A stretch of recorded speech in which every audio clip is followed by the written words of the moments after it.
Naniniwala ba kayo sa kasabihang merong tao na nakatakda para sa atin na ang lahat ay mangyayari sa tamang panahon? Ako si Aya at ito ang aking kwento. Naaalala ko pa, noong 13 gulang pa lang ako, palaging paalala ng aking ina sa akin na ang pag-ibig ay darating sa tamang panahon na nakatakda, sa panahong handa ka na at sa tamang pagkakataon. Hindi ko maintindihan si ina noong mga panahong yun. Bakit ko iisipin ng pag-ibig? Ang tulungan sila upang makaahon kami sa kahirapan ang priority ko. Namamasada nga lang ng jeep ang ama ko at ang ina ko naman ay naglalabandera. Dalawa kaming magkapatid ngunit masyado pang bata si Ana para makatulong sa pamilya. Ang alam niya pa lang ay pumasok sa eskwelahan at maglaro sa bakuran pag-uwi. Ako naman ay sumasideline ng pagkanta sa mga birthday parties o di kaya'y sa mga masasayang okasyon. Malaking pasasalamat ko dahil nabiyayaan ako ng magandang boses. Ito ang ginagawa kong sandata upang makatulong sa mga magulang ko. Kung pagpapalain ako, nais kong maging sikat na singer upang magkaroon kami ng maraming pera at makabili ng mas malaking bahay kung saan walang butas ang aming bubong, hindi kami binabaha at hindi madumi ang kusina. Kaya nang makapag-enroll nga ako ng high school, ay sinubukan kong magsikap sa pag-aaral. Ang pangalawang prioridad ko ngayon ay ang makapagtapos ng pag-aaral. Kapag kasi wala kang pinag-aralan, talo ka sa malupit na mundong ito. Nang makagraduate ako ng high school ay napuno ako ng tuwa dahil akala ko'y tutuloy ako sa kolehiyo. Ngunit kinapos kami ng pera. Hindi kami nakapagbayad ng tuition fee. Tunay na ako'y nalungkot. Ako ay 17 gulang na nung dumating siya sa buhay ko. Isang lalaking sa unay aakalain mong masungit, ngunit ubod sa pag-aalaga at pagmamahal sa iyo. Sa unang tingin, ay aakalain mong hinding-hindi kanya pagtutuunan ng pansin dahil mayaman ito at laging hatid sundo ng mamahaling kotse nila. Anak ito ng isang mayamang lalaki sa Maynila. Ang usap-usapan ay bilyonaryo siya at ang ama niya. Ngunit kahit na ganoon ay nais pa rin itong magsimba sa simbahan dito sa Rizal. Palagi itong nagsisimba tuwing linggo sa plaza kung saan ay nagtitinda ako ng mga lobong pangbata. Siya si Ismael, isang matangkad na lalaki, malakas ang dating, gwapo at matangos ang ilong. Ang mga mata niya ay tila ka hinihipnotismo at ang kanyang ngiti ay kayang pag-aanin ng loob mo. Nakakapag-aral siya ng kolehiyo at maganda ang buhay. Alam kong mali na magkagusto sa kanya dahil akala ko noon na kahit kailan ay hindi gaganda ang buhay niya kung mamahalin niya rin ako pabalik. Ako ay isang hamak na dalagang hindi nakapagtapos ng pag-aaral at nagtitinda ng kung ano-ano sa kalye, kung ano-anong racket ang ginagawa ko. Kaya kahit na mayroon akong pagtingin sa kanya ay binabaliwala ko na lang. Ngunit dumating ang araw na unang nahuli ako ng mga mata niya. May kaguluhan noon sa tapat ng plaza dahil sa mga binatang mga naghahamok. Nagtakbuhan ang mga tao dahil may dalang mga itak at kutsilyo mga binata. Ako'y natulak-tulak at nasagi-sagi. Kahit na gusto ko ring tumakbo ay hindi ko magawa. Masakit na ang katawan ko sa pagbunggo sa mga balikat ng mga taong nagsisitakbuhan. Ang mga paninda kong mga lobo ay malaya nang lumilipad sa langit. Akala ko'y katapusan ko na nang makitang nanakbo ang isang adik sa gawi ko, ngunit may malakas na braso ang humigit sa akin at ipinasok ako sa kanyang kotse. Hinihingal na napasandal ako sa bintana ng kotse. Ilang segundo kong hindi inisip kung sino ba ang nagligtas sa akin dahil sa pagod at pag-inda ko sa sakit ng balikat ko. At nang idilat ko ang aking mga mata at iniangat ang paningin ay tumama ang malalalim at magagandang mga mata niya sa akin. Ang mga kilay niya ay salubong at bakas ang inis sa gwapo niyang mukha. Bakit hindi ka nalang tumakbo? Galit niyang tanong gamit ang baritono niyang boses. Tila nagkukumahog ang puso ko sa saya ng tinitigan nga niya ako at kinausap. Ha? Hula sa sarili kong sambit. Nakita mong delikado, hindi ba? Sana tumakbo ka na. Panenermo niya sa akin. Madiin akong napalunok ng laway. Hindi ako makapagsalita dahil sa nakakatunaw niyang mga tingin. Nasasagi kasi ako ng mga tao. Malalim siyang napabuntong hininga. Maya-maya'y sinipat niya ito. Wala ka bang natamong sugat? Seryoso niyang tanong. Sa babae. Mabilis namang umiling. Si Aya. Wala naman. Pero masakit ang balikat ko. Sabi nga nito. Tumango nga si Aya sa kapinaandarang kanyang sasakyan. Teka, saan mo ko dadalhin? Nag-aalalang tanong ni Aya. Sa 7-Eleven, bibili tayo ng salon pass. Sagot naman ng lalaki. Ha? Nako, hindi na kailangan. Maayos lang ako. Natigilan si Aya nang samaan niya ito ng tingin. Tila sinasabi na huwag na nga siyang magpasaway. Pero hindi mo na kailangan pang mag-abala. Bulong nito. Hindi na nga lamang sumagot ang lalaki at seryosong nagmaneho. Minasdan ni Aya ang itsura niya. Bakas ang inis sa napakagwapo niyang muka. Pinagmasdan nito ang tangos ng kanyang ilong, ang haba ng mga pilik mata niya, ang labi niya, natural na pinkish, ang ganda ng hubog ng panga niya, ang bango-bango niya pa. Ang swerte siguro ng babaeng mamahalin niya. Mabilis nga siyang nag-iwas ng tingin ng lumingon ito sa gawin niya. Tila siya nahuli sa akto, kaya't peking umubo nga siya para bawasan ang nakakabinging katahimikan. Nag-init naman ang mga pisngi niya nang marinig ang malalim na boses niyang tawa. Kalma ka lang, hindi naman kita kakainin.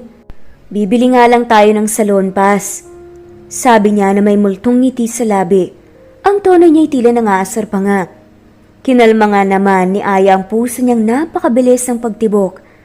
Hindi rin nagtagal, ay nakarating nga sila sa 7-Eleven at binilhan niya ito ng salon pass. Nilibre niya rin ito ng pagkain kahit na sinabi naman ni Aya na wag nang mag-abala pa ang lalaki. Salamat ang marami Saad ko nang pagbuksan niya ako ng pinto ng kotse niya. Walang anuman. Ihatid na kita sa inyo. Ituro mo na lang ang daan. Tumango na nga lamang siya sa katahimik na pumasok sa loob ng kotse. Bago niya muling paandarin ang kotse niya ay binanggit niya ang kanyang pangalan. Ismael palang pangalan ko. Ikaw, ngayon lang kita nakita dito Pagtatanong niya. Ako si Aya, pakilala ng babae. Bagyang napangiti nga siya. Ang ganda ng pangalan mo bagay sa'yo. Napakagat tuloy sa ibabang labi ang babae sa sobrang kilig. Salamat. At ikaw rin, bagay na bagay sa'yo ang pangalan mo. At napuno ang biyahe ng kwentuhan nila. Mas nakilala nga niya ito. Ang ama niya ay isang negosyante sa Maynila. Matagal nang nasawi. Ang kanyang ina sa isang aksidente. Sa una lang siya mukhang masungit at snob, ngunit mabait naman pala. Heto pa nga't niligtas nga ito at nilibre ng salon pass at pagkain.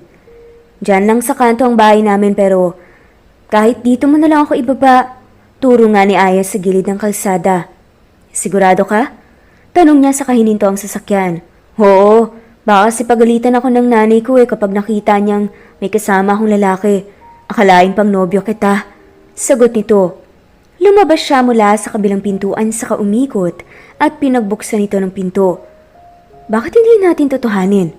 Sambit niya na nagpagulat nga sa babae. Ha? Ngumiti siya. Wala yon. Sagot naman ng lalaki saka ito inalalayan na makalabas ng kotse. Akala ko may sinabi ka Mahinang tumawa ang lalaki. Sabi naman ni Aya, sige na. Aalis na ako kapag nakauwi ka na.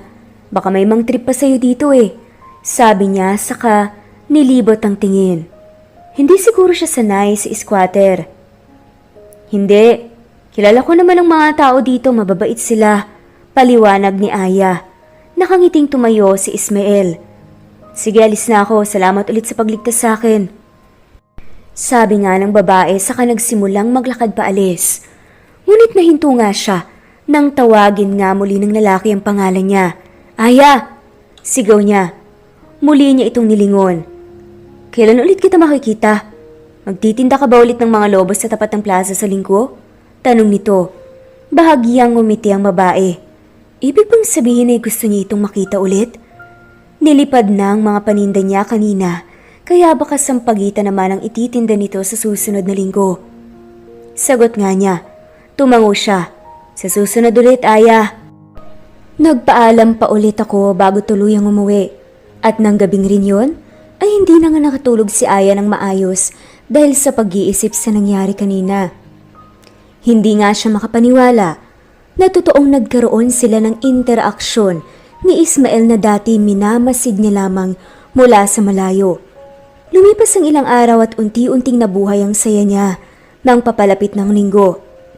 Handa na rin ang mga ititinda niyang sampagita at siya'y naglabandera muna ng ilang araw.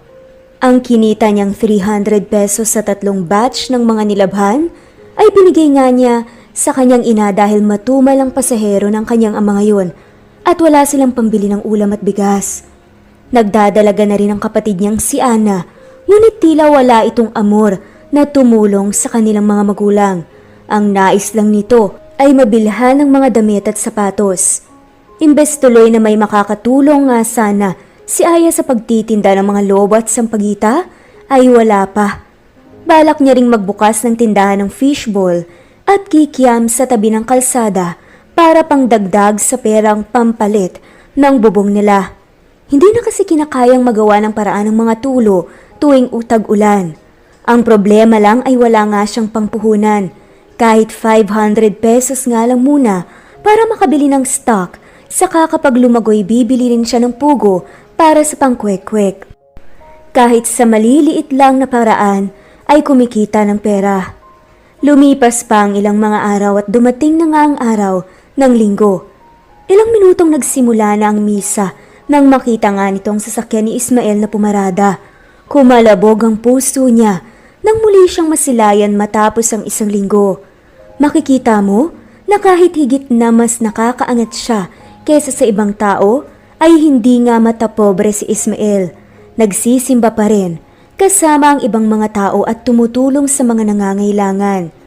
Tila habang tumatagal ay mas lalo itong nauhulog sa kanya.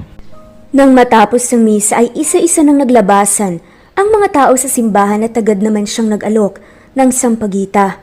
Nilapitan nga niya ang isang matandang babae na may bit-bit na basket. Magkano ang isa, Ining? Tanong niya habang dumudukot ng barya sa kanyang wallet. 6 po. Isa nga, Ining? Sagot niya sabay abot ng 6 na piso. Iniabot ni Aya sa kanyang isang sampagita, saka siya nagpasalamat. Ang gandang bata mo, Ining. Dapat ay imbes na nagtitinda ka ng sampagita, ay rumakit ka ng pagmomodel. Tiyak na mas malaki ang kikitain mo roon. Sabi niya. Tila nahiya naman si Aya at napakamot sa sentido. Nako, hindi na po, hindi rin naman po ako marunong rumampa tsaka magposing-posing eh. Sagot na lamang niya. Mahinang tumawa ang matanda, saka ito nagpaalam umalis. Magandang hapon, Aya. Sabi ng isang baritonong boses mula sa kanyang likod. Nilingon niya ang lalaking nagsalita at ganoon na lang ang tuwa ng makilalang lalaki. Ismael! Masaya niyang sabi. Bahagya siyang natawa. Namiss mo ba ako? Tanong niya na may tonong pangaasar. Nag-init ang mga pisngi nito sa kilig. Ha? Medyo. Pakipot na sabi niya. Natawa siya sa kasinipat ang mga sampagitang hawak niya. Bibilhin ko na ang lahat ng yan para hindi mo na kailangan maglako. Magkano bang lahat? Seryosong sabi nito sa kabinuksan ng kanyang wallet. Agad naman itong nagsalita. Hala, wag na. Ano ba? Wag ka nang mag-abala pa. Hindi mo naman kailangan gawin yun. Huwag ka nang mag-alala. Gusto ko rin naman ng sampagita para ma-display ko sa amin. Saka gusto kong ayain kang lumabas. Kumain sa labas. Sabi nga ni Ismael. Kumalabog ang dibdib ng babae sa kilig. Ha? Niyayaya mo ba ako makipag-date? Hindi makapaniwala niyang tanong. Kinindatan niya ito kaya't lalo namang nag-init ang mga pisngi ni Aya. Oh, sige pala. Sagot na nga lamang niya habang tinatago ang ngiti sa labi. Dahil niyayaya na ako, sino ba naman ako para tumanggi, hindi ba? Sa isip nga ni Aya. Agad din naman niya itong iginiya sa sasakyan niya. Pinagbuksan nga siya ni Ismael ng pinto bago siya umikot at pumasok sa loob ng kotse sa kabilang side. Saan mo pa gustong kumain? Tanong niya sa kapinaandarang sasakyan. May bagong bukas na mamihan doon sa kanto. Gusto raw sana niyang subukan. Huwag na tayo sa sobrang mahal, sabi pa nga ni Aya. Akala nga niya iaarte nga si Ismael dahil baka hindi nga siya sanay na kumain sa tiyanggi lang. Ngunit tumango siya na may ngiti sa labi. Tunay ngang mabait siya at walang halong arte kahit na may pera. Nang makadating nga muli, ay pinagbuksan niya ito ng pinto. Napaka-gentleman talaga. Ano pong order niyo, ma'am, sir? Nilingon nga ni Aya si Ismael. Ikaw, ano bang gusto mo? Tanong nga ni Aya sa kanya dahil baka ngayon nga lang siya kakain ng mami. Pero ang nakakagulat ay sabi nito, ikaw, ang gusto ko wala sa sarili niyang sambit, ngunit agad ding binawi ang sinabi ng makita ang pagkagulat sa mukha ni Aya. Narinig din ni Aya ang pagtawa sa kilig ng babae sa harap nila. Ang ibig kong sabihin, ikaw na ang pumili ng para sa akin. Hindi ko alam kung anong mas masarap eh. Sagot niya habang namumula ang pisngi. Yung may kanin na lang, miss, saka 2 soft drinks. Sagot ni Aya sa babae. Iniiwasan nga ni Aya ang titig ng lalaki sa tabi niya. Naiilang kasi siya. 45 pesos po ang isang order ng mami with rice. 90 pesos naman po ang 2 tapos po 10 pesos po ang isang soft drinks kaya bali 110 pesos po lahat. Paliwanag ng cashier. Tumango si Ismael saka iniabot ang bayad. Pinili rin nila ang upuan na malapit sa electric fan dahil baka sanay na nga siya sa air conditioner at hindi sanay sa mainit na panahon. Sa susunod na date natin, ako naman manlilibre. Masayang sabi nga ng babae nang makaupo. Ako na, akong lalaki sa ating dalawa eh. Sagot naman ni Ismael. Pero hindi naman natapatas yun. Ako na, pagpupumilit pa nga ni Aya. Tinitigan nga niya ito sa kangumiti. Ako na, sapat na ang pagpayag mong makipag-date sa akin. Sabi niya na nagpatigil dito. Diyos ko, hulog na po ata ako sa lalaking to.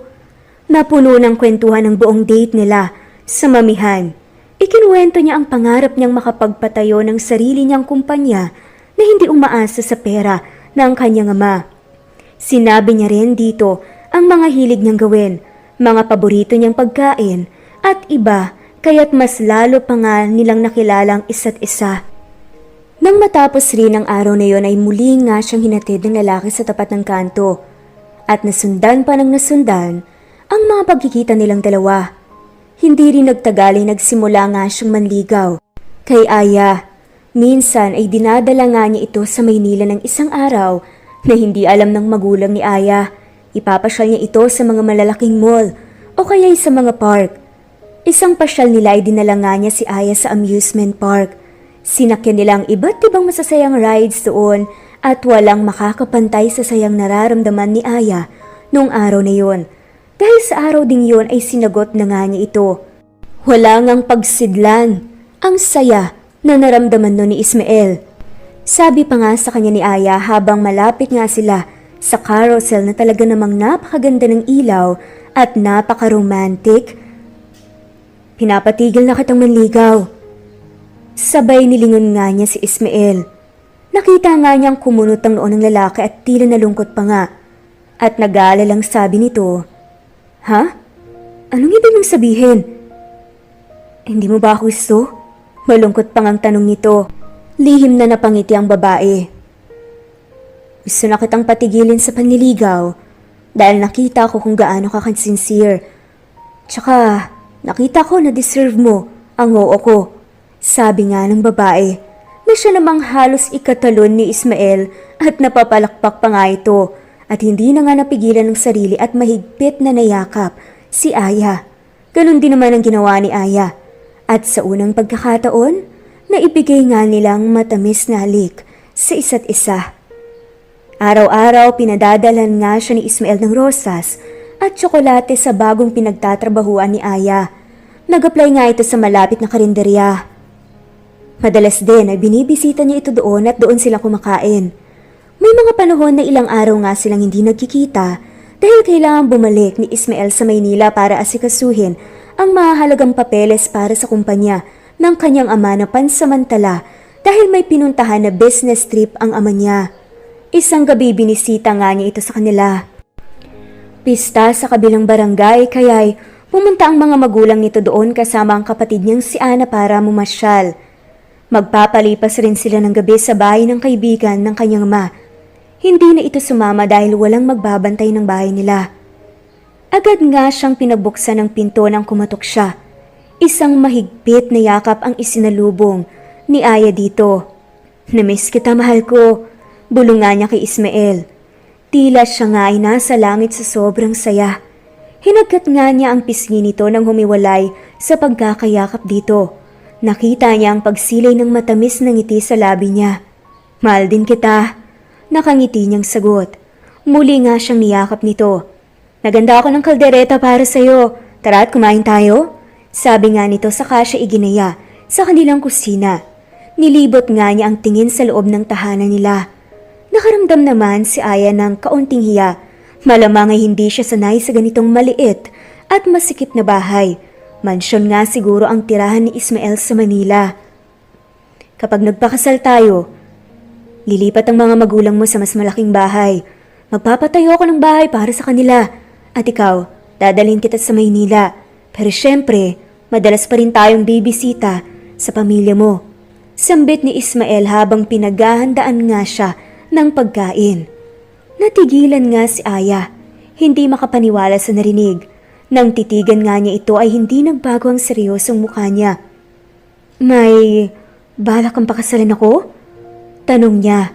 Ngumiti ang lalaki ng matamis sa kainabot ang kaliwang kamay ni Aya at hinalikan yun. Naluluha nga itong ngumiti kay Ismael. "Aayain kitang magpakasal sa mas espesyal na araw. Paghahandaan ko yun, Aya. Mahal na mahal kita." Saad niya habang nakatitig sa mga mata ng babae. Mabilis nga siyang hinalikan nito sa labi bago bumalik sa upuan niya. Bakas ang gulat at saya sa kanyang mga mata matapos nga niya itong halikan. "Mahal na mahal din kita, Ismael." Dahil sa pagmamahalan na nararamdaman nila sa isa't isa, ay natapos ang gabing yon, nayakap-yakap nila ang isa't isa sa ilalim ng kumot at walang saplot. Pero napaka-gentleman nga nitong si Ismael at naging gentle nga lang siya, lalo na nang malaman nga nito na unang beses ngang ibinigay nitong si Aya ang kanyang sarili at pinagkatiwala sa lalaki. Kinabukasan ay maaga ngang pinaalis ng babae si Ismael dahil baka makauwi na ngang pamilya niya ng 6:00 ng umaga. Bago umalis si Ismael ay isang mahigpit na yakap ang iniwan niya kay Aya dahil magtatagal na raw siya sa Maynila ng 1 linggo. Nilibang nga ni Aya ang sarili sa pagtutok sa trabaho sa karinderya. Kahit nasabik siya sa mga yakap niya, tiniis nito. Kahit na natigil ang pagpapadala niya ng rosa sa tsokolate kay Aya simula nung bumalik siya ng Maynila, ay hindi naman nag-isip ng kung ano-ano si Aya dahil baka masyado siyang busy doon at nakakaligtaan ang pagpapadala ng rosas para kay Aya na dati niyang ginagawa.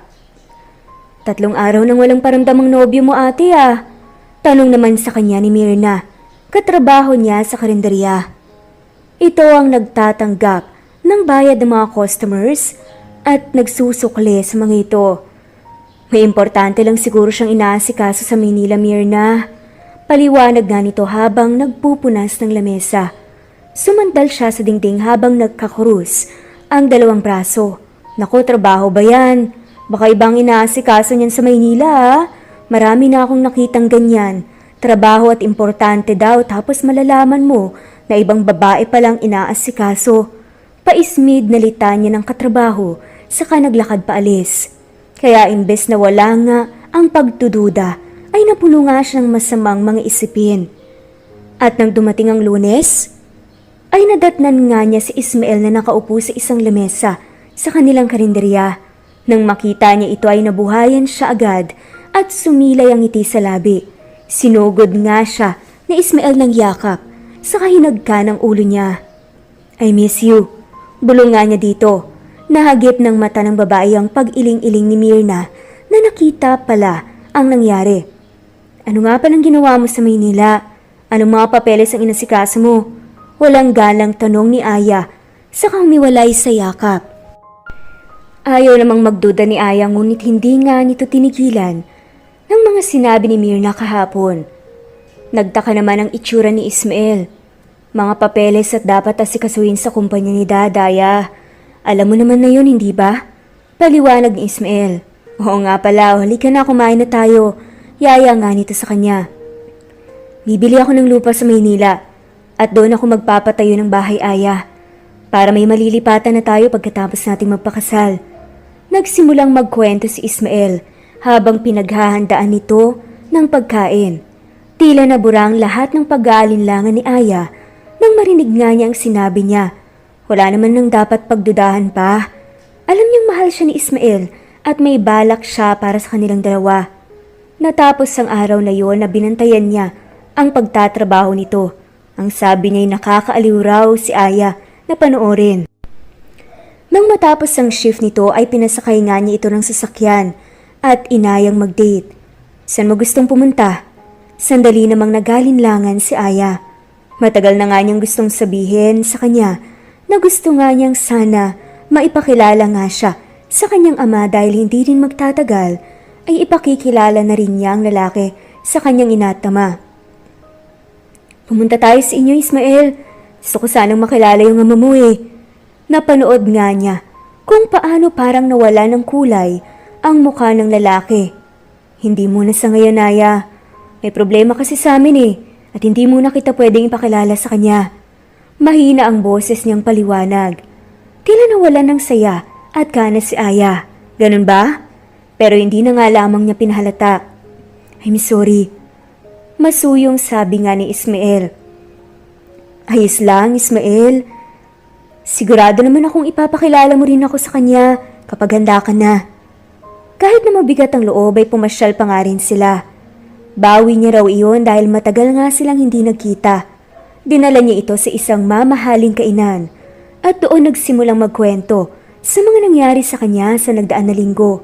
Muli niya itong hinatid sa kanto dahil hindi pa rin siya handa na malaman ng kanyang mga magulang na mayroon na nga itong nobyo.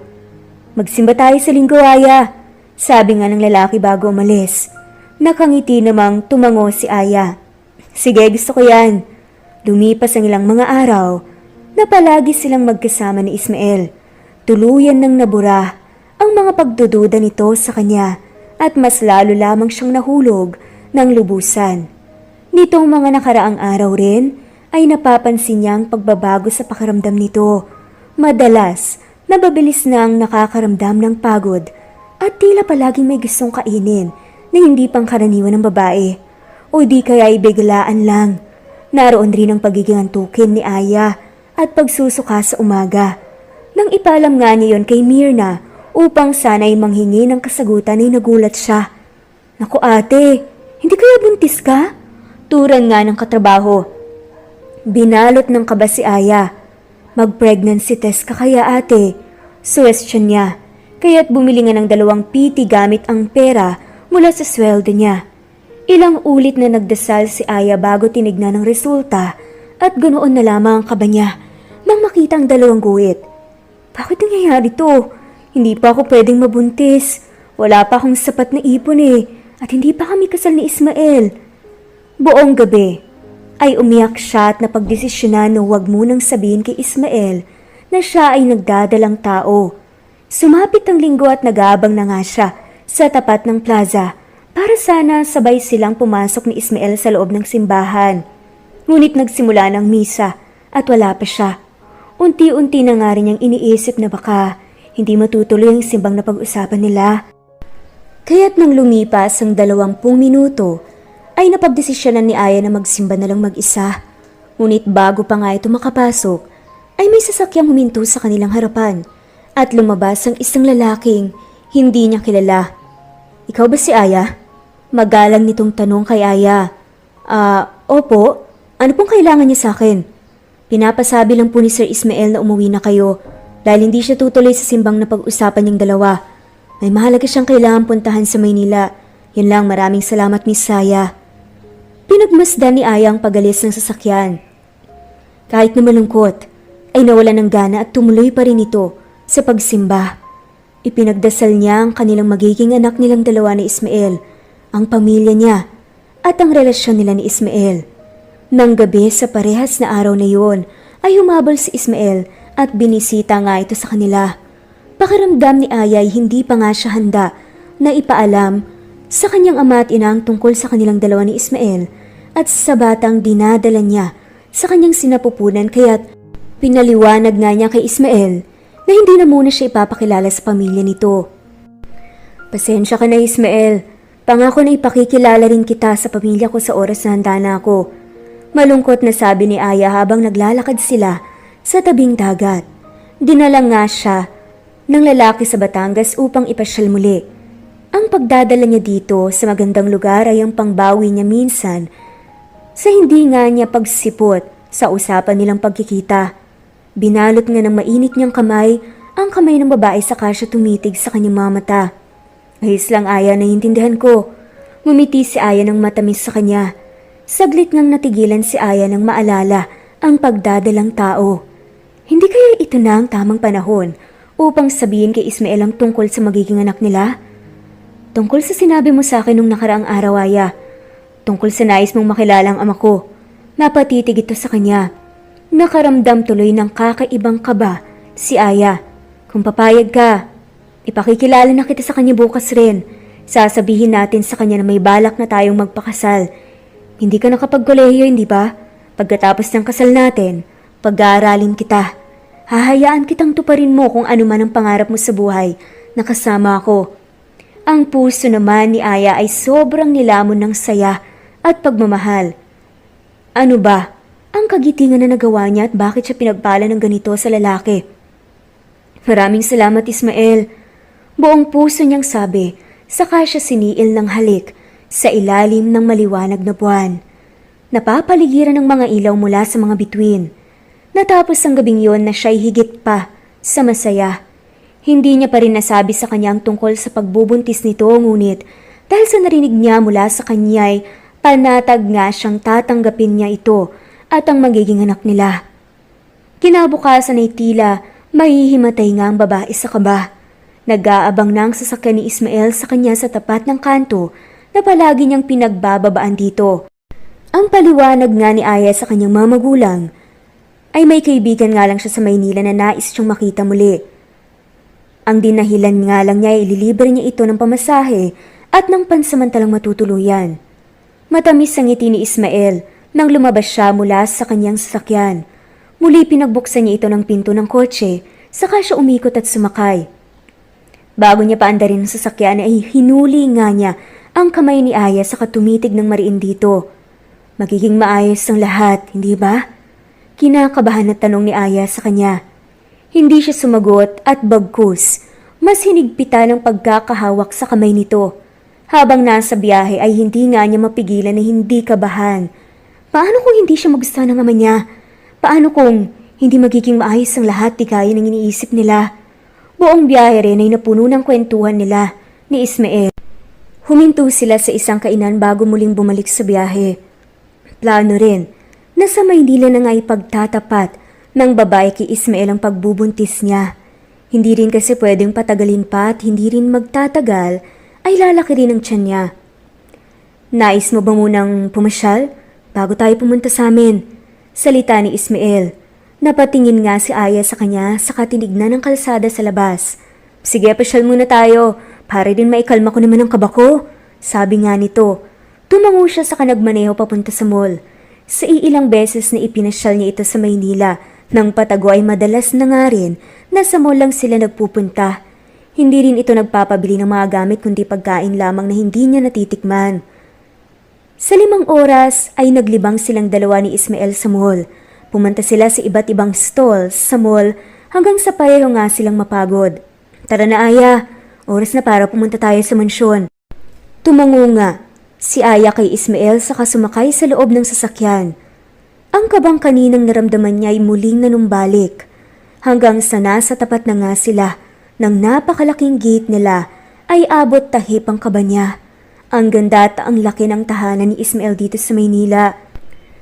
Pinagbuksan nga sila ng kanilang guards at sa kanya ipinark ang sasakyan sa kanilang parking lot. Marami pang ibang mga sasakyan ang nakaparada sa garahe, kaya't lalo lamang namangha sa pamilya ni Ismael si Aya. Lalo na nang nasa tapat na nga sila ng kanilang malaking mansyon. Mahigpit na hinawakan ni Ismael ang kanyang kamay, saka sila nagsimulang maglakad papasok.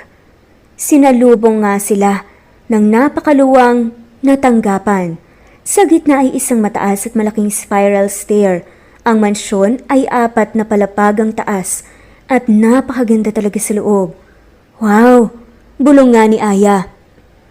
Naramdaman nga nito ang titig sa kanya ni Ismael. Nagustuhan mo ba, Aya? Dito ka titira pagkatapos ng kasal natin, sabi ni Ismael. Nakangiti nga si Aya na tumingin sa kanya. Sa kahinaplos ang sariling tiyan. Maya-maya rin ay pinaupo na nga niya ito sa kanilang mga sofa at sinabihan na maghintay na ang ilang minuto dahil pinaghahandaan nga nila ang magiging hapunan nila. Hindi rin nagtagal at nakarinig nga ito ng pagtawag sa pangalan niya. Aya, halika na, kakain na tayo. Nasa hapag na si Papa. Rinig. Nasabi nga ni Ismael kay Aya. Kinakabahang tumayo si Aya mula sa pagkakaupo at sinundan si Ismael patungo sa kanilang dining room. Tumambad sa kanya ang malaki at mahabang mesa na puno ng mga pagkain. Parang sa mga napapanood nga niya sa mga teledrama ay napakaraming pagkain ang nakahain sa hapag. Sa dulong bahagi ay naroon ang isang matandang lalaki. Nakaupo ito at seryosong nakatingin sa kanilang dalawa ni Ismael. Ang aura niya ay parang pinapahiwatig na hindi nga niya tanggap ang presensya ni Aya. Mas lalo lamang siyang kinain ng takot. Ang iniisip niya kahapon na baka hindi nga niya ito matanggap ay tila nagkakatotoo na. Magandang gabi po, ako po si Aya. Magalang pa rin nabati ni Aya at winaglit ang takot at kabang naiisip. Hindi niya ito pinansin sa kabumaling kay Ismael. Ipaliwanag mo ito, Ismael, sabi ng matanda na may bahid ng galit sa kanyang tono. Nakita nito ang pag-ayos ng tindig ni Ismael. Papa, siya si Aya. Nakilala ko siya sa Rizal. Mahal ko siya at siya ang pakakasalan ko. Lalong kumunot ang noo ng ama ni Ismael sa narinig. Humingi ito ng malalim. Tila kinakalma ang galit na nararamdaman. Maupo muna kayo. Tahimik silang umupo ni Ismael sa dalawang upuan. Ramdamang bigat ng aura sa paligid. Unti-unti na nga rin nakaramdam ng kawalan ng pag-asa si Aya dahil sa ugaling ipinapakita ng ama ni Ismael sa kanya. Kumain muna tayo at kumalma. Saka natin pag-usapan ang mga to, sabi nito. Wala silang nagawa ni Ismael kundi kumain. Tahimik ang paligid at ang tanging maririnig lang ay ang tunog ng mga plato at kutsara na nagkiskisan. Hindi rin nagtagal ay natapos nga silang kumain. Pinatabi sa mga katulong ang mga pagkain na natira at iba pang mga hindi nagalaw. Dinala rin sila ng ama ni Ismael sa sala saka sila pinaupo. Ismael anak, ipaliwanag mo nga nangyayari? Papa, siya si Aya. Mahal ko siya at magpapakasal kami. Mariin na nilunok ni Aya ang laway sa sobrang kabang nararamdaman. Tiputa, Ismael, hindi ba't napag-usapan na natin to? Nagulantang si Aya sa biglang pagmura at pagsigaw ng matanda. Hinarap siya ni Ismael sa kabumulong. Aya, doon ka muna sa kabilang kwarto at mag-uusap lang kami ni Papa. Wala sa sariling napatango si Aya. Mabilis na naglakad paalis saka nag-isip-isip. Isang malaking kamalian ba ito? Sana una pa lang ay inisip na nga nito na malakas ang tsansang hindi nga siya matatanggap ng ama ni Ismael. Si Aya ay isang hamak na mahirap na babaeng hindi nakapagtapos ng pag-aaral. Nagtitinda lamang sa karinderya. Nagustuhan ng isang mabait na bilyonaryo at umasang gaganda ang buhay sa Maynila pagkatapos ng kasal niya sa lalaking pinakamamahal niya. Pero hindi naman yun ang habol niya kay Ismael. Matagal na nga niya talagang hinahangaan at minamahal ito. Nakatulala nga lang si Aya sa kawalan ng may isang babaeng mestiza ang naglakad palapit sa kanila. Napakaganda niya at sexy. Ang ganda ng damit niya at haltang branded yon. Hindi katulad ng sa kanya na nabili nga lang niya sa ukay. May bahid ng inis ang magandang itsura ng babae. Sino ka? Tanong nga niya dito. Ako si Aya, sabi naman ng babae. Bakit magkasama kayo ni Ismael? Hindi na nga nakasagot pa si Aya. Sino bang babaeng to? At kaano-ano niya si Ismael? Bakit siya galit sa akin gayong? Ngayon ko lang naman siya nakita. Ipinakilala niya ako sa kanyang ama. Bakas ang gulat sa mukha ng babae. Ano? Sasagot pa sana si Aya ngunit natigilan siya nang dumating ang ama ni Ismael. Galit ang itsura nitong nakatingin kay Aya. Papa, who the hell is this woman? Galit na tanong ng babae sa ama ni Ismael. Ara, leave me and this woman for now. Kakausapin ko lang siya. Mahinahon na sabi ng ama ni Ismael sa babae. Malakas na tapasinghap ang magandang babae na nagngangalang si Aranina. Saka nagmarch siya nang umalis. Sinong babaeng yun? Kaano-ano siya ni Ismael? Ihamaw po ka. Mahinahon pero mariin na sabi ng ama ni Ismael. Saka tinuro ang upuan sa likod niya. Sinunod naman niya ni Aya. At siya rin ay umupo sa upuang kaharap nito. Ako si Vincent. Kilala mo naman na siguro ako. Bilang ama ni Ismael, panimula niya. Maagang nawala ang kanyang ina. Ni hindi niya ito nasilayan. Kaya hayok siya sa pagmamahal ng isang babae. Pasensya na iha dahil sa naging pakikitungo ko sa iyo kanina. Sadyang ako lamang ay nabigla. Tila ako ay nabunutan ng tinik sa lalamunan. Sa isip nga ni Aya, ang kamang nararamdaman niya kanina ay naglaho. Kung gano'n ay hindi naman pala totoo ang mga iniisip niyang ayaw sa kanya ng ama nito. May pag-asa bang hindi nga niya ito ilalayo kay Ismael at hindi sila paghiwalayin? Mabait na bata si Ismael. Matulungin sa magulang at masipag. Siya pa ang nag-aasikaso ng aking kumpanya. Dahil ako ngayon may sakit, patuloy lang na nakinig si Aya. Kahit kailan ay hindi nagdala ng babae si Ismael dito sa pamamahay ko. Akala ko'y mawawala na lang ako sa mundo at hindi pa siya makakahanap ng babaeng magmamahal at mag-aalaga sa kanya kahit nawala na ako. Hindi ko maipahiwatig ang aking nararamdaman. Sa isip naman ng babae, higit nga siyang masaya sa mga nararamdaman niya. Kung tunay ngang kayo na may balak na magpakasal, sana ay mapatunayan mong tunay mong mahal si Ismael kung sino man siya at hindi ang pangalan at yamang daladala niya. Napatango na nga lamang si Aya sa kanya. Ang babae kanina, siya si Aranina. Nakatatandang kapatid ni Ismael. Anak ko si Aranina sa aking unang asawa. Masungit at suplada man siya sa umpisa lalo pat hindi pa niya lubos nakakilala ang isang tao. Ngunit napakabait na bata niya at may pagmamahal sa pamilya. Sana makasundo mo siya. Nakangiting tumango naman ang babae. Opo, mamahalin ko ng lubusan ang inyong anak at ang magiging anak namin. Sambit nito, sabay haplos sa sariling tiyan. Natigilan ng matanda at maya-maya'y nanlaki ang mga mata. Diyos ko, bulong niya at bakas ang kasiyahan sa kanyang mga mata. Magkakaanak na po kami ng anak niyo. Opo at medyo maaga pa upang ako'y magbuntis. Ngunit sisiguraduhin ko pong mamahalin ko ng tunay ang aking magiging pamilya. Sambit nito. Ngumiti sa kanya ang ama ni Ismael. Kailan mo balak sabihin kay Ismael ang tungkol dito? Tanong niya. Saglit namang natigilan si Aya. Kailan ko nga ba balak sabihin kay Ismael na magkakaanak kami? Napatanong siya sa sarili. Sa oras po na handa na ako, sagot ni Aya. Natapos ang gabing yon na puno ng kasiyahan ng puso niya. Nag-usap si Ismael at ang kanyang ama nang masinsinan at siya'y naiwan sa sala upang makapagpahinga. Ang ate naman ni Ismael na si Aranina ay medyo ilap pa rin kay Aya. Siguro ay matagal pa bago mapalagay ang kanyang loob kay Aya. Hindi rin nagtagal at natapos na nga ang usapan ng mag-ama. Ang babae naman, hinatid na ni Ismael sa isa sa mga kwarto. Magpahinga ka na Aya, may kailangan na akong puntahan. Sabi ni Ismael habang nakayakap sa likuran ng babae. Nakaupo sila ngayon sa kama at naglalambingan. Saan ka pupunta? Tanong nga ni Aya dito. May bibilhin lang ako para sa'yo. Tiyak na magugustuhan mo yon. Sabi ni Ismael kaya naman ay napalingon si Aya sa kanya. Ano yun? Wala naman akong matatandaan na may gusto akong ipabili sa iyo ah. Hinalikan nga ni Ismael ang tuktok ng ulo ng babae, saka yumakap ng mahigpit. Secret, malalaman mo rin kapag bumalik ako. Napasimangot na nga lamang si Aya sa kanya. Tinawanan nga siya ni Ismael sa kasiniil ng halik sa labi. Mahal na mahal kita, Aya. Siguradong sigurado ako na makakasalan kita.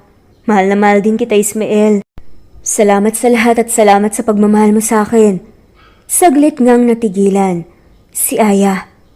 Pakaramdam niya ito na ang tamang oras para ipagtapat nga niya dito na siya'y nagdadalang tao. Ismael? May pagtatapat ako sa iyo, sabi ni Aya. Nahalata nito ang pagseseryoso ng mukha ni Ismael. Siguro ay nahalata din niya na seryoso ang sasabihin ni Aya sa kanya. At dahil nasabi na rin naman ni Aya, sa ama nito ay magiging maayos naman siguro ang lahat. Panahon na upang malaman niya ang pagbubuntis nito. Karapatan niyang malaman yun. Huwag kang mabibigla. Nagdadalang tao ako, Ismael. Nagbunga ang pagmamahalan natin. Pag-amin nga nito, narinig niya ang pagbawi ni Ismael ng kanyang hininga. Ang mga mata niya ay nanlalaki at ang kanyang bibig ay magkahiwalay. Bakas na bakas sa kanyang mukha ang matinding gulat. Ngunit kahit na ganoon ay naaninag nito ang kasiyahan sa kislap ng kanyang mga mata. Nanginginig na din naman ito ang kanyang kamay sa kanyang tiyan. Totoo ba? Tanong niya na halos pabulong. Ang mga mata niya ay naluluha na rin habang si Aya ay siniil niya ng matamis na halik. Naiiyak si Aya at tumango sa kasya ni Yakap ng mahigpit. Maraming salamat, Aya. Mahal na mahal din kita. Sambit niya sa kasya hinagkan. Magkayakap nga silang natulog ng gabing iyon, ngunit nang sumapit ang 3:00 ng madaling araw, ay bumangon si Ismael. Nagpupungas na siya'y napabangon rin. Saan ka pupunta? Nilingon niya nga ito saka ipinagpatuloy ang pag-aayos ng kamisetang suot. Hindi ba't sabi ko mayroon akong mahalagang bibilhin para sa'yo? Sagot niya. Kahit madilim sa silid ay kitang-kita ni Aya ang magandang postura ni Ismael sa ilalim ng maliwanag na buwan.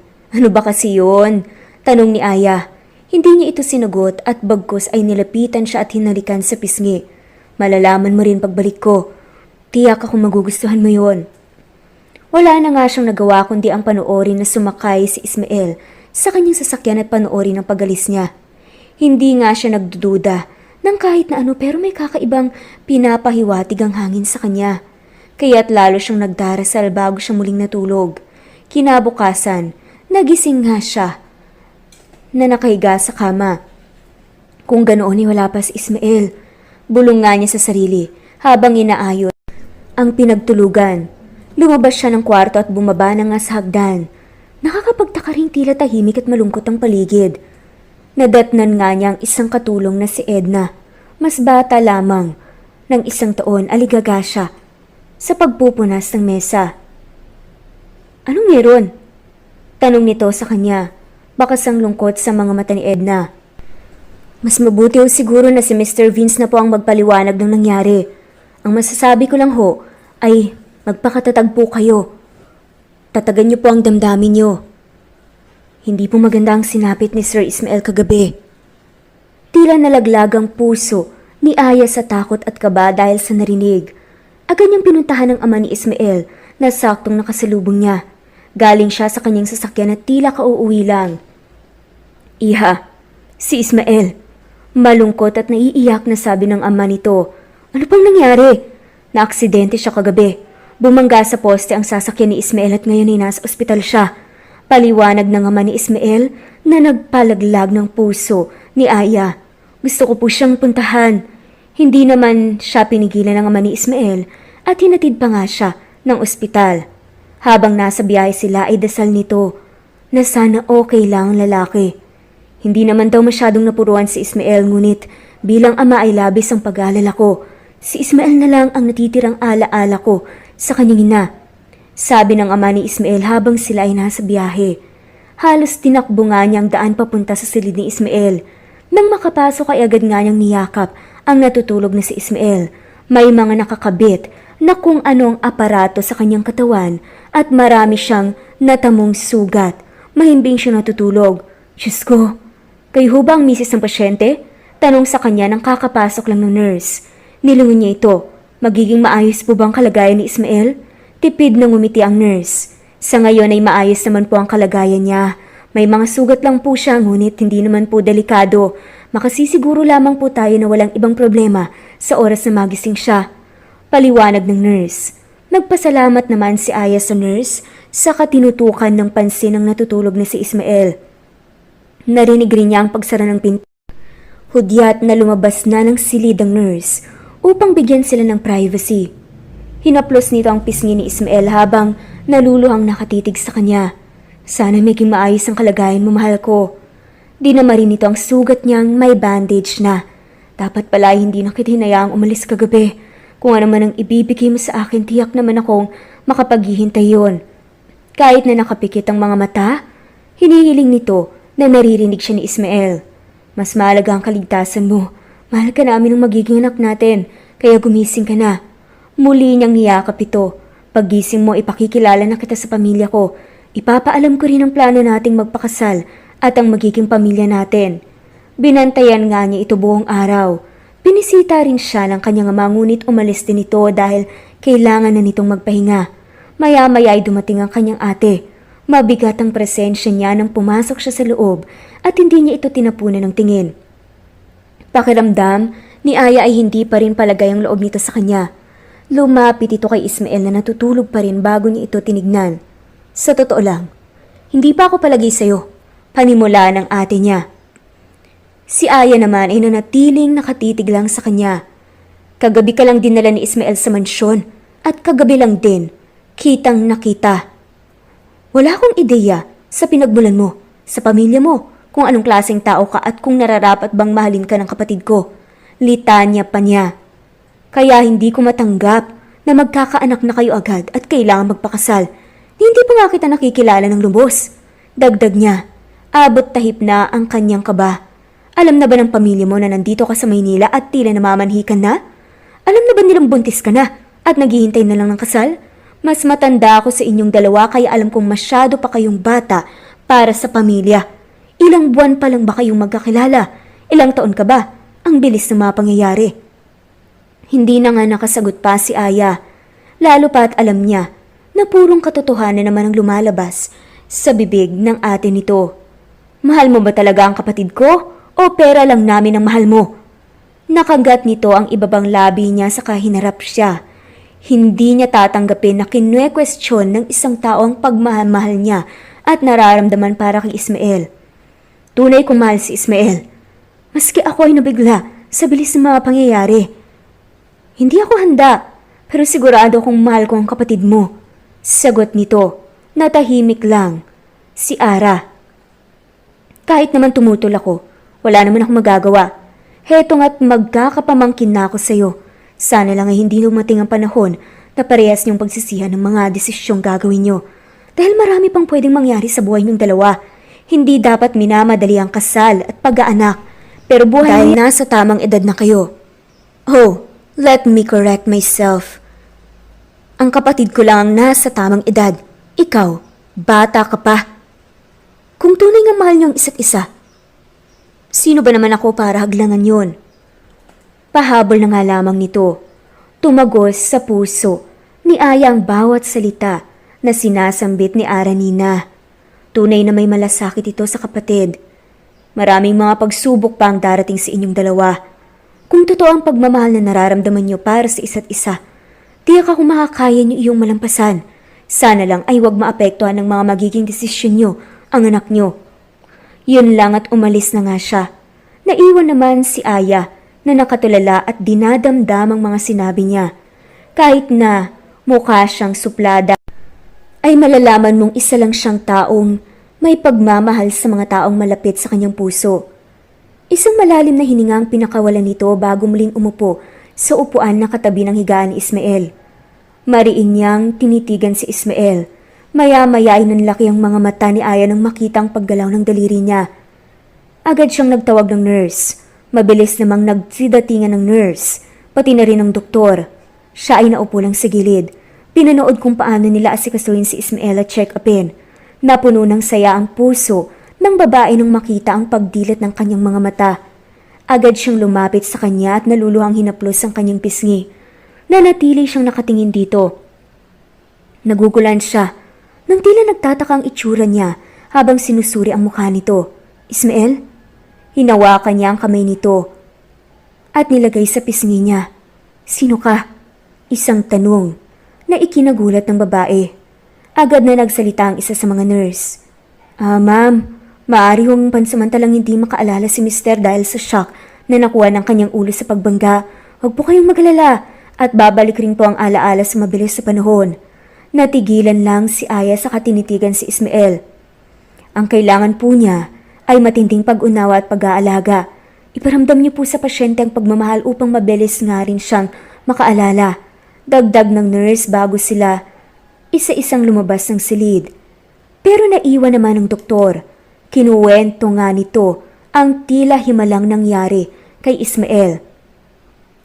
Miss Aya, gusto ko sanang malaman mo na parang himala nga ang nangyari sa iyong asawa. Nalaman ko na sobra ang pinsala na nangyari dahil sa pagkakabunggo at malakas na impact dahil sa pagkakabangga sa poste. Pero nalaman ko na tila parang may guardian angel ata si Ismael at naligtas pa rin siya. Kahit nangyari ito, magpasalamat na lang po kayo na ito lang ang pinsalang natamo niya. Siguro dahil na rin sa pagiging makadiyos niya at pagtitiwala niya sa Diyos na malalampasan niya ang bawat pagsubok kaya nangyari to. Napangiti naman itong si Aya. Alam niyang noon pa man na nakikita niya sa simbahan ng lalaki, ay sincere na nga itong nakikipag heart-to-heart talk sa Panginoon. Alam niya na humihingi ito ng gabay sa bawat aksyon na gagawin niya. Kaya nga niya ito nagustuhan dahil isa nga na dahilan ay ang pagiging palasimba ng lalaki. Nagpasalamat lang naman si Aya sa doktor. Pagkatapos nga nun, hinalikan nga niya sa noo si Ismael at nagpasalamat sa Diyos. At nang gumising pa nga ang lalaki, kamusta? Maayos ba ang pakiramdam mo? Tanong nga ni Aya bago umupo sa tabi niya. Maayos naman. Pero sino ka? Bakit kahit na hindi kita maalala ay magaan ang loob ko sa'yo? Mahinang tanong niya. Namuo ang mga luha sa mata ni Aya. Ako to si Aya. Kasintahan mo. Nakilala mo ako sa Rizal. Nakilala mo ako sa simbahan. Doon tayo nagsimulang mahulog sa isa't isa. Dinala mo ako dito sa Maynila para ipakilala sa iyong pamilya. Mahabang litanya nga ni Aya. Kahit na nga mahirap sa ngayon, kakayanin niya. Dahil mahal niya ito at titiisin niya ang lahat ng magiging pagsubok na darating sa kanilang dalawa at lalagpasan yun ng magkasama gaya ng sinabi ni Aranina. Sisikapin niyang bumuo ng mga desisyon na hindi madadamay ang bata sa sinapupunan niya. Maraming naging katanungan si Ismael at lahat ng iyon ay pasensya sang sinagot ng babae sa abot ng kanyang makakaya.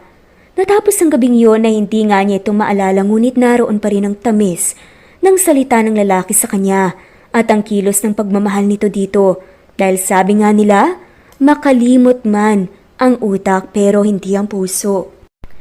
Ilang araw rin ang nakalipas ay na-discharge na nga rin ang lalaki sa ospital at bumalik na nga sila ng mansyon. Nag-message nga si Aya sa kanyang kapatid na ipaalam sa kanyang mga magulang ang pansamantala nga niyang pamamalagi sa Maynila dahil nagkaroon ng emergency. Hindi niya iniwanan si Ismael at siya ay inalalayan. Parati nga niya itong kinakausap upang hindi maboard. At baka sakaling maalala na nga nitong mga matatamis nilang alaala. Kahit na nabura pansamantala ang kanyang alaala, ramdam pa rin ni Aya ang pagmamahal nito sa kanya. Mabait pa rin ito sa kanya at puno pa rin ng pagmamahal ang mga mata niya. Sa tuwing tinititigan siya, nakikinig siya sa mga kwento nito at sasabayan niya ito sa pagtawa. Ngayon ay nasa garden nga sila. Nakaupo pa rin siya sa kanyang wheelchair dahil kailangan munang ipahinga ang mga binti niya. Gusto naman niya mahagala kahit papaano kaya dinala nga niya ito sa kanilang garden. Malawak at puno ng bulaklak ang garden nila kaya masarap tumambay dito. Aya, Tawag nga ni Ismael sa kanya. Salamat. Tugon ng lalaki. Napatingin si Aya sa kanya at agad siyang nilapitan. Sabi pa nga nito, kahit na hindi kita naalala, napaka maunawain mo sa akin. Ramdam ko ang pagmamahal mo at ramdam ko rin sa puso ko na mahal kita kahit hindi kita maalala. Binalot ng saya ang kanyang puso sa narinig. Mahal kita kaya hindi kita iiwan, Ismael. Tatatagan ko pa ang aking loob para sa mga darating pang mga pagsubok sa ating relasyon. Sisiguraduhin kong mananaig ang pagmamahalan natin. Ngumiti si Ismael kay Aya. Hindi rin nagtagal ay pumasok na nga sila sa loob dahil naghahapon na nga at dadami na ang mga lamok. Inaliw nga nito ang lalaki sa kwento at mga maiikling libro na nahanap nito sa kanilang library. Tahimik naman siyang nakikinig habang nakatitig kay Aya. Sinubukan naman ni Aya itong gawa ng pancake dahil unang beses niyang makakagawa nun. Tinuruan naman siya ni Aling Edna ng tamang paggawa ng pancake at masarap naman ang kinalabasan. Nagustuhan yun ni Ismael at kalaunan ay humingi nga rin ng kape. Masarap akong magtimpla ng kape. Natuto ang pagmamayabang nito. Mahina siyang natawa habang pinapanood ang ginagawa nito. Masarap ka namang magluto, gumawa ng merienda, nakakaaliw ka pang magkwento, tapos masarap ka pang magtimpla ng kape? Kung ganoon, magaling talaga akong pumili ng babaeng mamahalin. Sambit pa nga ni Ismael. Ang tibok naman ng puso ni Aya ay bumilis. Bolero ka talaga. Nakangiti niyang bulong. Maganda ka at ubod ng bait. Ang swerte ko naman sa'yo, misis. Bago pa nga nitong maibato ang hawak niyang tasa. Dahil sa kilig, ay iniabot na nga niya iyon sa kanya. Sus, tigilan mo nga ako. Nahihiya niyang sabi, para tuloy silang nung una silang magkakilala. Na nagkakakiligan. Dahan-dahan at mainit pa yan, baka mapasok ka. Paalala nga ni Aya. Muli siyang tumitig sa babae, ang mga mata niya ay puno ng kislap. Maalahanin ka pa. Dagdag pa nga ni Ismael. Tuluyan na nag-init ang mga pisngi ng babae sa kilig.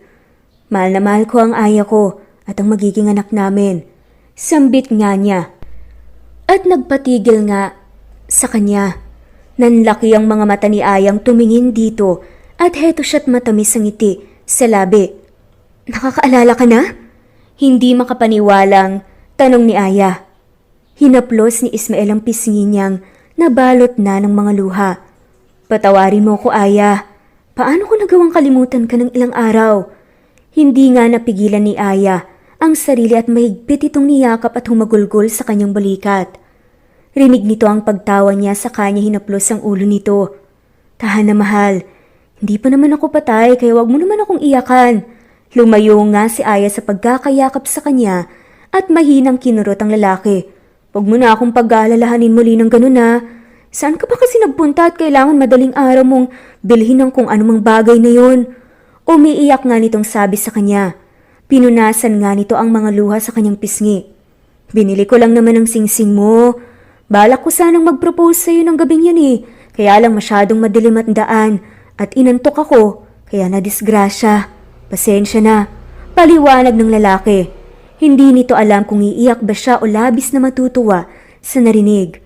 Maya-maya ay may dinukot nga ito sa kanyang bulsa at saktong mabilis na namatay ang ilaw at nang muling magliwanag ay puno na ng tao ang paligid at sumabog ang konfeti.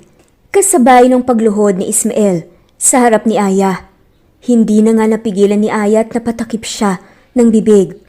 Nang biglang magsalita na ang lalaki. Aya, will you be with me forever? Puno ng pagmamahal na sambit sa kanya ni Ismael. Nagkantsawa ng mga tao sa paligid, pati ang ate at ama ni Ismael. Oo, Ismael, mahal na mahal kita, sagot ni Aya. Naluluhang sinuot ni Ismael ang singsing sa daliri nito at napuno ng sigawan ng buong mansyon. Tumayo si Ismael saka siya siniil ng matamis na halik. Puno ng matinding kasiyahan ang puso ni Aya, lalo na nang makita sina ina at ama niya. Pati na nga rin ang kapatid si isa sa mga tao na nanunood. Pinapunta mo sila? Gulat na tanong ni Aya kay Ismael at nakangiti siyang tumango. Matagal na nila akong kilala. Mas nauna ko kaya silang niligawan kaysa sayo. Pangaasar pero pag-amin niya. Kinurot nga siya ni Aya. Ikaw bakit di mo sinabi sa akin? Ngumiti ang lalaki ng matamis. Syempre dapat kilala ko ng pamilya mo bago kita dalhin dito. Hiningi ko na ang blessings nila. Sambit ng lalaki. Iyon na ata ang pinakamasayang gabi ng buhay ni Aya. Kinausap nga sila, nina Itnay at Itay niya ng gabing yun. Ilang mga paalala at mga pangaral bago sila umalis. Kailangan nilang balikan ang bahay sa Rizal dahil may event din daw doon sa pamumuno nila. Isa-celebrate daw ang pagkapanalo ng kapatid sa sinalihan nitong beauty pageant. Ilang araw ang lumipas at nagsimula na nga nilang paghandaan ng kasal. Kinausap na sila ng mga event organizers kung anong team ng kasal ang nais nila. Pinili nila ang church wedding dahil nais nilang makasal sa simbahan at manumpa sa harap ng altar. Inasikaso na nga rin ang iba pang mga kakailanganin, ang invitation cards, dresses, catering at mga designs. Nag-rent rin si Ismael ng isang magarbong hotel para doon mag-celebrate ng event after wedding. 6 na buwan ang inabot ng paghahanda para sa kanilang kasal. Bumukol na rin ang tiyan nito dahil 6 na buwan na nga itong buntis. Isasabay rin sa after-wedding celebration ng gender reveal ng kanilang baby. Minsan nga'y hinuhulaan nila ni Ismael ang kasarian ng magiging anak nila. Sigurado akong lalaki ang anak natin. Masayang sambit pa nga ni Ismael. Ano? Prinsesa ang magiging anak natin no? Sagot naman ni Aya. Ang anak natin magbabasketball paglaki. Pinaglalaban talaga ni Ismael. Basta, babae ang magiging anak natin. Agad din namang natapos ang munting pagtatalo nila tungkol sa gender ng bata dahil sa lambingan. Tapos na rin ang pagpapatahi ng kanyang wedding gown at heto siya at nasa ibabaw ng higaan. Kinabukasan na ang kasal nila ni Ismael at matinding kaba at excitement ang nararamdaman nito ngayon. Gusto niya sanang sukatin ang gown ngunit paalala lang kanyang ate Aranina na hindi daw matutuloy ang kasal kapag sinukat ng bride ang gown isang araw bago ang kasal. Hindi naman naniniwala si Aya sa pamahiin ngunit wala namang masama sa pagsunod dito. At dumating na nga ang araw na pinakahihintay nilang lahat. Sa wakas, ikakasal na nga si Aya. Nasa tapat na nga sila ng simbahan. Sa simbahan, kung saan nga lang niya dati sinusulyapan ang lalaki at kung saan sila unang nagkakilala. Nasa tapat nga rin ang sasakyan. Hindi nga ni Aya maikalma ang kanyang puso sa kaba at tuwa. Inalalayan nga siya ng mga serbidora bago siya tumigil sa tapat ng pinto. Lumapit sa kanya ang kanyang itay at naluluha siyang niyakap. Ikakasal na ang panganay ko. Sambit nito. Sinuklian nga naman niya ang kanyang ama ng matamis na ngiti. Bumukas na nga rin sa wakas ang matangkad na pinto ng simbahan at tumambad ang mga bisitang nakaupo sa mga upuan, ang pari sa gitna at si Ismael sa gilid. Napakagwapo niya sa suot niyang tuxedo at sa ayos niya. Tumugtog ang piano at nagsimula na nga silang maglakad ng kanyang itay palapit sa altar. Sa bawat hakbang na tinatahak nito ay unti-unting nababalot ng pagmamahal at kasiyahan ng puso niya. Kitang-kita nito ang kasiyahan sa itsura ni Ismael habang pinapanood ang paglapit nito sa kanya.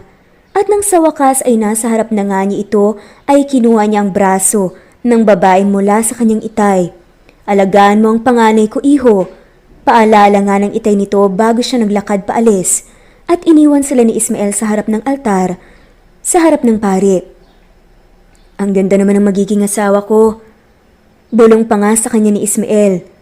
Napakagwapo mo rin sa ayos mo. Puri naman ni Aya sa kanya. Sabay silang napatingin sa harap ng magsalitang pare. Nandito tayong lahat ngayon upang tuklasan ang pag-iisang dibdib ng dalawang pusong pinagtagpo ng tadhana at minahal ang isa't isa. Panimula niya, bago natin simulan ang napakagandang seremonyang ito, ay ako ay magtatanong. Tumayo ang tumututol sa kasalang ito. Umalingaw-ngaw ang boses ng pari sa buong simbahan. Natahimik ang paligid. Kung gayon, ay simulan na natin. Nagsimula ng magsalita ang pare at sila ay nakinig sa kanya hanggang sa dumating na nga ang pinaka-inaabangan ng lahat. Ismael, do you take Aya to be your wife to live in holy matrimony? to love her, to honor her, to comfort her, and to keep her in sickness and in health, forsaking all others for as long as you both shall live? Humigpit ang hawak ni Ismael sa kanyang mga kamay, sa kapuno ng pagmamahal na tumitig sa mga mata ni Aya. I do, Father. Sagot ng lalaki. Aya, do you take this man to be your husband, to live together in holy matrimony, to love him, to honor him, to comfort him, and to keep him in sickness and in health, forsaking all others for as long as you both shall live? Naluluhang ngumiti ang babae at sagot nito, I do. Muling nagsalita ang pare at nanatili silang dalawa ni Ismael na nakatitig sa isa't isa. Maaari niyo nang sabihin ang mga nais niyong sabihin sa isa't isa. Hudyat ng pare. Nagsalita si Ismael. I promise to love and cherish you, to keep you close and with faithfulness, to be your support and help in times of need, to make you laugh and to hold you when you cry, and to always show the respect and honor you deserve until I close my eyes in this earth for the very last time. Hindi na nga napigilan ni Aya na kumawala ang luha sa kanyang mga mata. Ismael, pinapangako kong mamahalin kita ng lubos hanggang sa huling hininga ko. Aalagaan kita, yayakapin, uunawain, tatanggapin, at pagsisilbihan sa abot ng aking makakaya. Kayo ng magiging anak natin, mahal na mahal kita. At sa wakas, sabi na nga ng pare, and with that, you may now kiss the bride. Dahan-dahang iniangat ni Ismael ang belo nito sa kahinaplos ang pisngi ni Aya. Aya, mahal na mahal kita. Bulong niya saka ito siniil ng halik sa labi.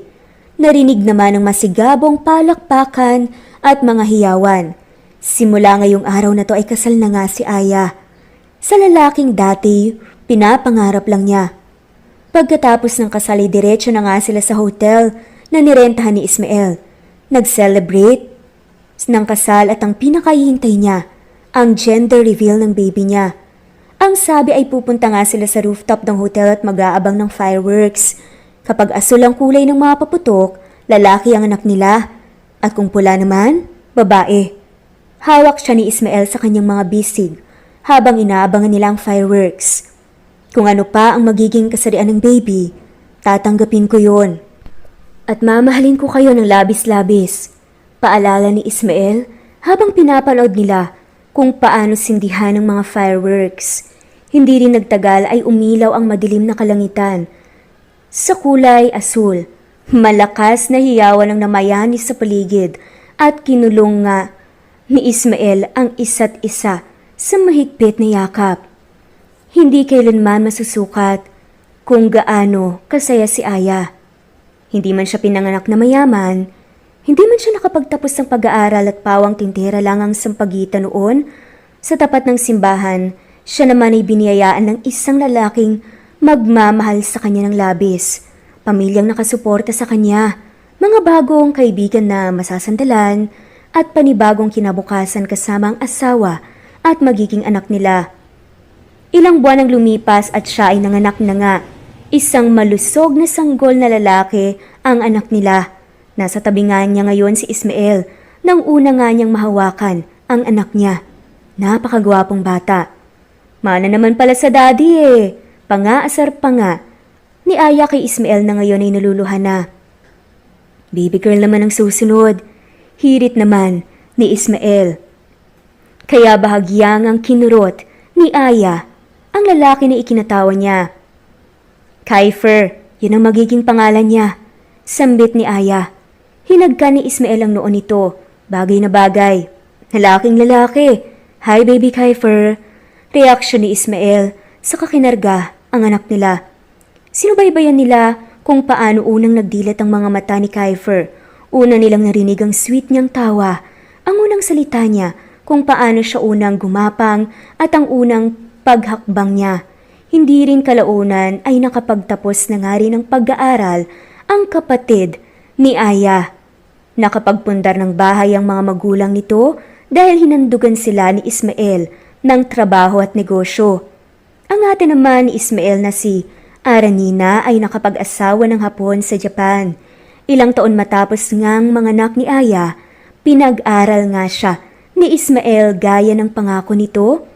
At dahil na nga rin inspirasyon ni Aya ang kanyang anak, At si Ismael, nakapagtapos nga siya with flying colors pa. Ginamit nga niyang motivation ang pagiging batang ina. Kahit na ganoon, nakapagtapos nga siya ng kursong Business Administration. At napagdesisyonan nga nito na magtayo na nga lang rin ng sariling negosyo para mas magkaroon nga siya ng time para sa kanyang anak at may time din para maging housewife. Sa tuwing may okasyon ay dinadala sila ni Ismael sa iba't ibang lugar, sa iba't ibang bansa.